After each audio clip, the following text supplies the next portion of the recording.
ये बोऊ कौन कोबी बिरयानी पकड़ी थोई है सिमेई भजा जाଉଛି कौन चकटा ହେଇକି ଥୁଆ ହେଇଛି रुटी खाइके जीव अच्छा रुटी दिए दियो रुटी भजा खाइके जीव सिमेई टिफिन नब अच्छा आज भात रंधा है मना कल पूरा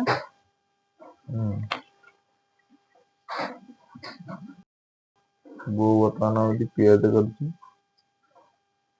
बोऊ चूल्हे काटी पनिकिरे करती तू पनिकिरे बोलची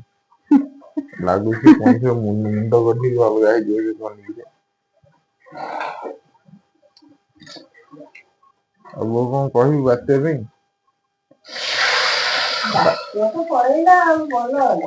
ବୋଉ ଆମର ବହୁତ ଯୋଜନା କରିଥିଲା ଠାକୁରଙ୍କୁ ମୁଣ୍ଡିଆ ମାରୁଥିଲା ଦୀପ ବି ଲଗେଇଥିଲା ଯେ ବାତ୍ୟା ଟିକେ ଆସିବ ବୋଲି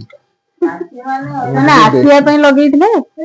ମୁଁ ଟିକେ ଦେଖିବି ବାତ୍ୟାକୁ ଟିକେ ଦେଖିବି ମାନେ କଣ ପାଇଁ ଦୀପ ଲଗେଇଥିଲେ ବାତ୍ୟାଟା କେମିତି ଆସିବ ଓହୋ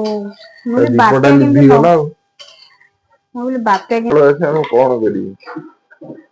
ଶାଶୁ ବୋଉ ଯୋଜନା କଲେ ଯେ ସକାଳୁ ଆମେ ପଖାଳ ଖାଇଦବା ଆଉ ସିମେଇ ଟିକେ କରିକି ରଖିଦବା ପଖାଳ ଖାଇଦେଇ ଶୋଇବୁ ସିମେଇ କରିକି ଥୋଇଦବୁ ଭୋକ ଲାଗିଲେ ଖାଇବୁ ପବନ ନାହିଁ କି ପବନ ନାହିଁ କିଛି ନାହିଁ ଆଉ ବାହାରକୁ ଆସିନଥାନ୍ତୁ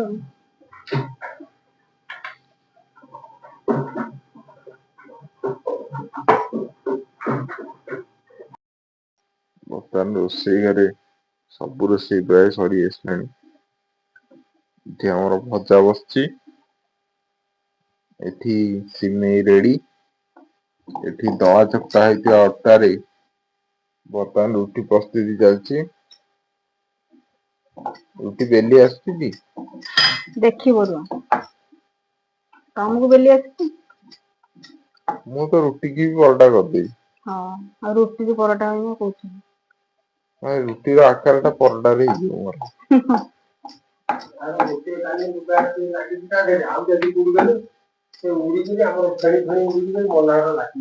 କାହାର ସେଥିରେ କ୍ଲିପ ନଥିଲା ଆଉ ମୁଁ ଆଉ କୋଉଠି ନା କ୍ଲିପ ମାରିନି ନଥିଲା ବା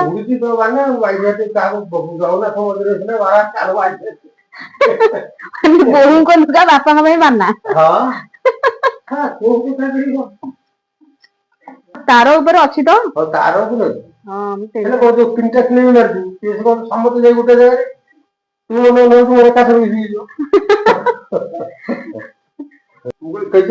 ସେଥିରେ ମୁଁ ଏଇନା ଦେଖିଲି ଯେ ଗୋଟେ ନାହିଁ କଣ ହେଲା ସବୁ ତୁ ତ ସବୁ ଏମିତି ମାରୁଛୁ ଆଉ ତୋର ଖାଲି ରହିବ ଆଉ